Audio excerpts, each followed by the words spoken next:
Hello दोस्तों। एक बार की बात है, किसी जंगल में एक चिड़िया रहती थी।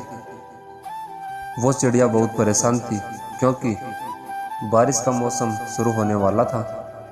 इसलिए उसने अपने बच्चों के लिए घोंसला बनाया था, जिसके लिए वो कोई अच्छे पेड़ की तलाश कर रही थी।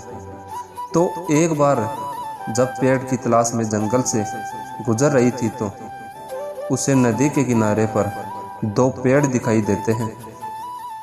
वो चिड़िया पहले पेड़ के पास जाती है और उससे कहती है, ए पेड़, तुम्हें पता है कि बारिश का मौसम शुरू होने वाला है, तो क्या मैं अपने बच्चों के लिए तुम्हारी टहनियों पर घोंसला बना सकती हूँ?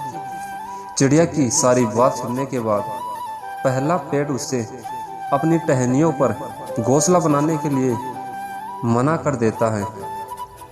फिर वो चिड़िया दूसरे पेड़ के पास जाती है और वो दूसरे पेड़ को भी रिक्वेस्ट करते हुए कहती है कि क्या मैं तुम्हारी टहनियों पर अपने बच्चों के लिए घोंसला बना सकती हूँ? दूसरा पेड़ चिड़िया को घोंसला बनाने के लिए हाँ कर देता है। तभी चिड़िया खुशी खुशी अपने बच्चों के लिए उस दूसरे पेड़ पर घोंसला बनाना शुरू कर देती है और फिर वो दूसरे पेड़ पर अपने बच्चों के साथ रहने लगती है। कुछ समय गुजरने के बाद जब बरसात का मौसम शुरू होता है तो बहुत तेज बारिश होती है और बारिश के कारण सामने वाली नदी का भाव बढ़ जाता है, जिसकी वजह से पहला पेड़ जड़ से उखड़कर नदी में बह जाता है। यह देखकर चिड़िया बहते हुए पेड़ से हंसते हुए कहती है, जब मैंने तुम्हारी टहनियों पर घोंसला बनाने के लिए तुमसे पूछा था तो तुमने मुझे मना कर दिया था और आज तुम्हें तुम्हारे रूठे स्वभाव का फल मिल रहा है। तभी उस पेड़ ने चिड़िया से मुस्कुराते हुए कहा कि मैं जानता था कि मेरी जड़ें बहुत कमज़ोर हो चुकी हैं और इस साल मैं बारिश में नहीं टिक पाऊंगा। मैं तुम्हारे और तुम्हारे बच्चों की जान खतरे में नहीं डालना चाहता था, इसलिए मैंने तुझे मना कर दिया था और हो सके तो मना करने के लिए मुझे माफ़ कर देना। यह कहते हुए वो पेड़ नदी में बह गया। दोस्तों, इस कहानी से हमें यह सीख मिलती है कि किसी के इनकार को उसकी कठोरता मत समझिए। क्या पता उसके इनकार में आपका भला छुपा हो।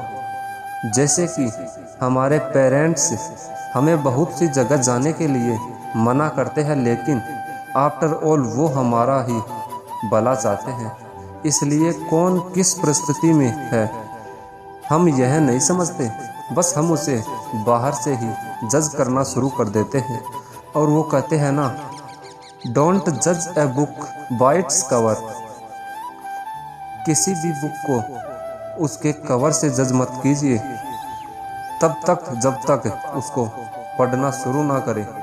सेम इसी तरह किसी भी इंसान को बाहर से देखकर बुरा मत कहो। आपको क्या पता है कि उसकी लाइफ में क्या चल रहा है और वो किस सिचुएशन से गुजर रहा है। तो बहुत सी बार बहुत सी गलतफहमियां हो जाती हैं, जिसकी वजह से हम अपनी ज़िंदगी में अच्छे लोगों को खो देते हैं। तो अगर आप इस कहानी को और भी लोगों तक पहुंचाना चाहते हो तो इस वीडियो को लाइक करो, ताकि YouTube इस वीडियो को और भी लोगों तक पहुंचाए।